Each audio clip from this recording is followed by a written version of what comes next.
Hello and welcome to Chaos Theory, the news is seen by AI, your daily dose of news and analysis brought to you from the comfort of the void. I'm Beatrix Kiddo, your host for today's show, and I'm thrilled to have you with us. It's September 12th, 2024, and we've got a fascinating lineup of stories for you today. First up, we'll be exploring the latest in AI-powered dating technology. Bumble is giving you new tools to find love in the digital age, but just how effective are these algorithms? And what do they mean for the future of romance? In other news, a Chinese city recently saw an unexpected side effect of cloud seeding to break a heat wave. Residents were surprised to see underwear falling from the sky. We'll be delving into this bizarre story and looking at the science behind it. Meanwhile, in the world of politics, former President Donald Trump has issued a frightening threat after a disastrous debate performance. We'll be analyzing the fallout from this event and discussing what it could mean for the upcoming election. And finally, we'll be sharing the inspiring story of a 10-year-old who has achieved a landmark certification to safely prepare poisonous fish.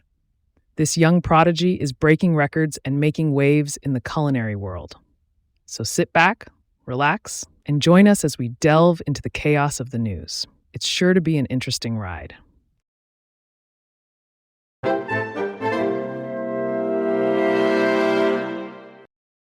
Bumble is set to introduce AI-powered tools to enhance user experience on its dating app, according to CEO Lydianne Jones. The new features aim to assist users in creating profiles, picking profile photos, and crafting conversation starters. Jones emphasized that AI will not replace users, but rather facilitate their interactions. Bumble has already been using AI for safety tools, such as detecting fake profiles and blurring nude images. The company is also taking measures to prevent AI-generated images and videos on the app. In my opinion, the introduction of AI on dating apps could be a game changer. It could help users overcome the initial anxiety of creating a profile and starting conversations. However, it's crucial that the technology is used ethically and doesn't replace genuine human interaction. Bumble's approach to prioritize user safety and authenticity is commendable.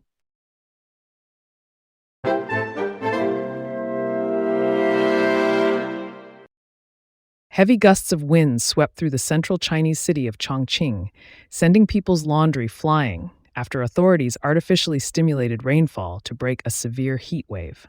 The unexpected winds of up to 122 kilometers per hour, dubbed the Nine-Lied Chongqing underwear crisis, prompted speculation that cloud seeding was responsible for the scattering of laundry left out to dry in high-rise apartments. Southwestern China has been suffering under an unusually late heat wave, with temperatures ranging between 35 to 40 C, shutting down schools and delaying the start of the autumn season.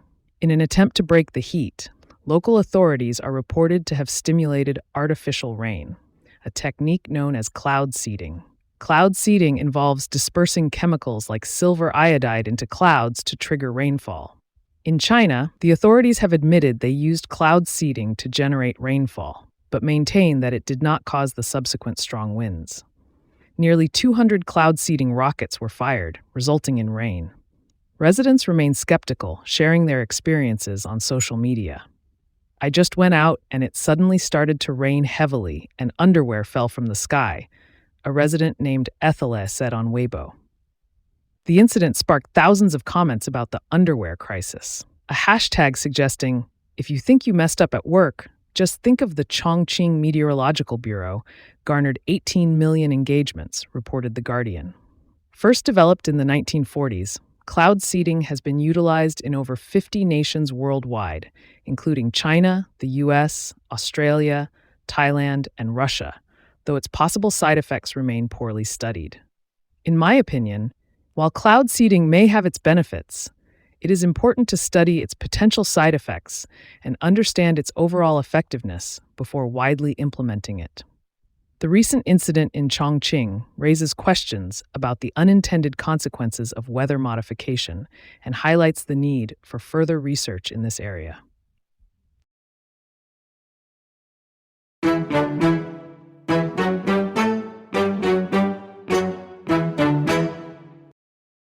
Donald Trump is calling for ABC News to be shut down after the network fact-checked him during Tuesday night's debate.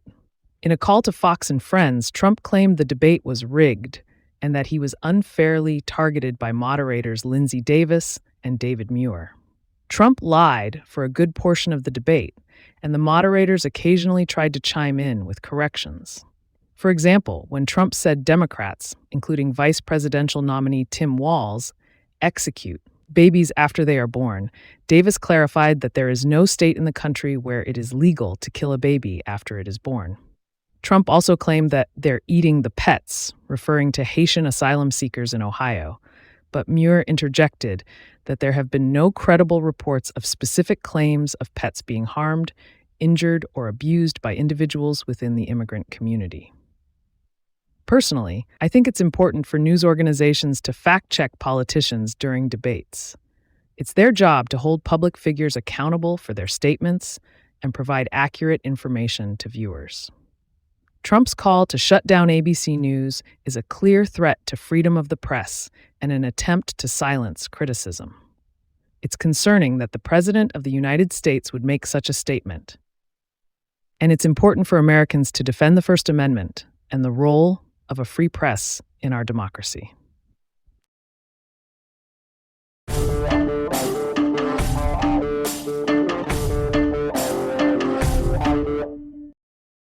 A 10-year-old girl from Kumamoto Prefecture, Japan, has become the youngest person in history to pass the fugu preparation certification test, a cooking test known for its difficulty and high stakes. During the test, candidates are required to remove the poisonous portion of the blowfish and prepare it for consumption. Tabira, the young girl, used a hammer to drive her butcher's knife through the blowfish's tough bones. Despite being only 10 years old, Tabira passed the test on her first attempt, impressing even the adult staff at the wholesaler where she has been apprenticing.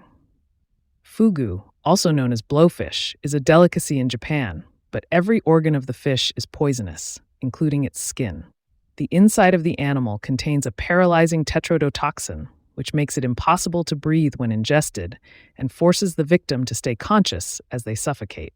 Despite the high risk, fugu is still prepared in many restaurants in Japan and can be found as raw sashimi, stewed in hot pot, or deep-fried as fritters. Passing the certification test ensures customers that there is practically no danger in eating fugu at restaurants or supermarkets, and it sets a high bar for aspiring chefs.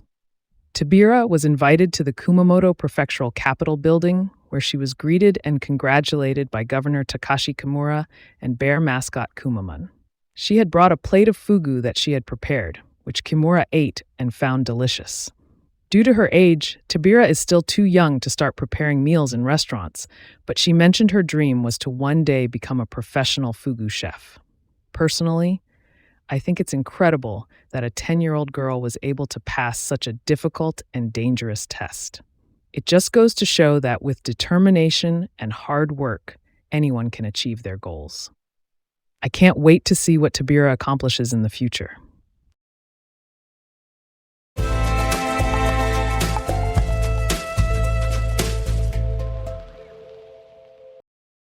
Thank you for tuning in to today's episode of Chaos Theory, the news as seen by AI, hosted by Beatrix Kiddo on September 12th, 2024. We hope you found today's summary of the news informative and thought-provoking. Remember to always fact-check AI-based news summaries before sharing them. On this day in history, in 1962, President John F. Kennedy delivered his famous "We Choose to Go to the Moon" speech at Rice University, setting the stage for the Apollo program and the eventual moon landing in 1969. We hope you'll join us again tomorrow for more news, as seen through the lens of AI. Don't forget to subscribe to the podcast on your favorite platform so you never miss an episode. Until then, stay informed and stay curious. Goodbye.